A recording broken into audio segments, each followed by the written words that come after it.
चुनाव आज वोटिंग हो रही है और लगातार वोटिंग जारी। चलिए सबसे पहले सीधे रुक करते विधानसभा का।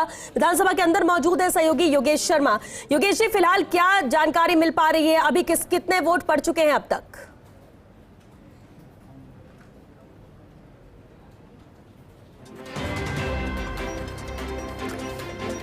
इधर मतदान स्थल पर हॉट टॉक भी देखने को मिली। जानकार सूत्रों के हवाले से खबर है, राजेंद्र राठौर और गोविंद सिंह डोटासरा के बीच हॉट टॉक हुई। विधायक कैलाश मीणा के मतदान पर दोनों के बीच विवाद हुआ। कैलाश मीणा ने अपना मत डालने के बाद दिखाया भाजपा के एजेंट को, लेकिन ज्यादा घूमने पर विवाद हुआ। कांग्रेस एजेंट डोटासरा को भी नजर आया वोट। गोविंद सिंह डोटासरा ने ऐसा दावा किया है और उस बात पर दोनों के बीच तीखी नोकझोंक हुई है और अब सीसीटीवी कैमरे से फुटेज को देखा जा रहा है। तो यहां हॉट टॉक भी हुई है। विधानसभा के अंदर तीखी नोकझोंक देखने को मिली राजेंद्र राठौर और गोविंद सिंह डोटासरा के बीच। वोट को लेकर ये हॉट टॉक हुई मतदान स्थल पर, जहां विधायक मतदान कर रहे थे। जानकार सूत्रों के हवाले से ये अहम खबर मिल रही है। और चलिए सीधे रुख करते हैं सहयोगी योगेश शर्मा का। योगेश जी, बेहद अहम है, जहां एक तरफ वोटिंग जारी है तो दूसरी तरफ हॉट टॉक भी हुई है गोविंद सिंह डोटासरा और राजेंद्र राठौर के बीच।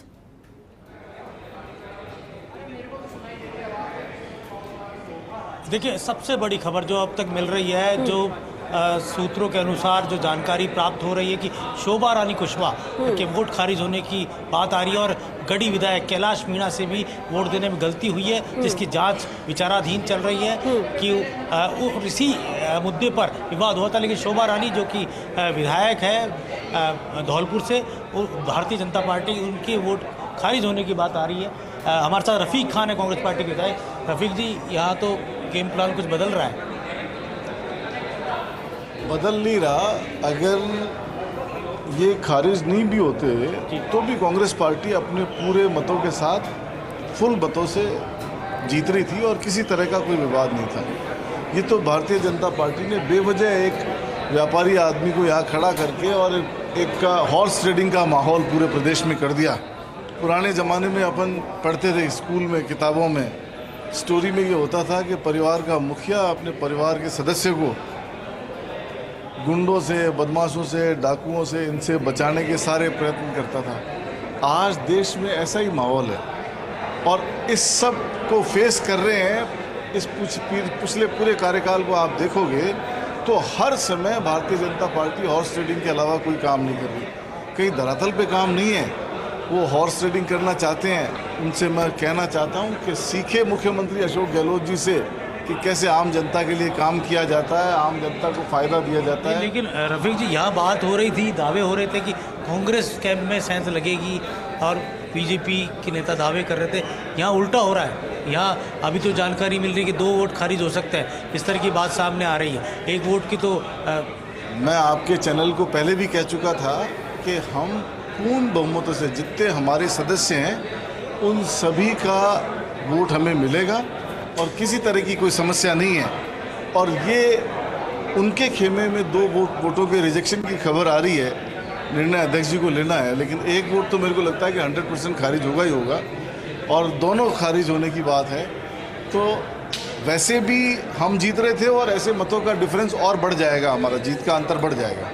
कहीं नहीं लगता कि बीजेपी के अंदर इनर डिफरेंस है जो नज़र आया और जो आपस की एकता की बातें थी वो अब सतही रह गई बीजेपी के अंदर? देखिए, बीजेपी के अंदर मुख्यमंत्री के 5-6 दावेदार हैं और इस एक्सपेक्टेशन में कि साहब हम बन जाएं, हम बन जाएं। अरे न नौमन तेल होगा, न राधा नाचेगी, न सत्ता आएगी, न मुख्यमंत्री बनेंगे। सत्ता कांग्रेस के आदमी, कांग्रेस के एमएलए डटे हुए हैं मैदान के अंदर और पूरे तरीके से डटे हुए हैं और पूरी कोशिश के साथ में इस रिजल्ट के बाद में आपको और महसूस होगा जैसा बजट दिया। क्या लगता है अशोक गहलोत का जादू चला है मतदान स्थल पर भी? जादू बहुत अरसे से चल रहा है और ये जादू कब से चल रहा है? जब वो राज्यसभा के इलेक्शन की बात बता दूं आपको, अहमद पटेल का इलेक्शन था और ये गुजरात प्रभारी थे, तब भी इन्होंने बहुत कोशिश करी और सारे जितने जतन इन्होंने करने थे उतने कर लिए और अंततः हुआ ये कि अहमद पटेल जी उस सीट से जीते प्रधानमंत्री और अमित शाह और सब जने कुर्सी डाल के टांग ऊंची करके बैठ गए कि साहब अहमद पटेल को हराना है। वो ये भूल गए कि अहमद पटेल के सिपह सालार बनकर के, कृष्ण बन के हमारे मुख्यमंत्री जी वहाँ मौजूद थे, प्रभारी बन के। और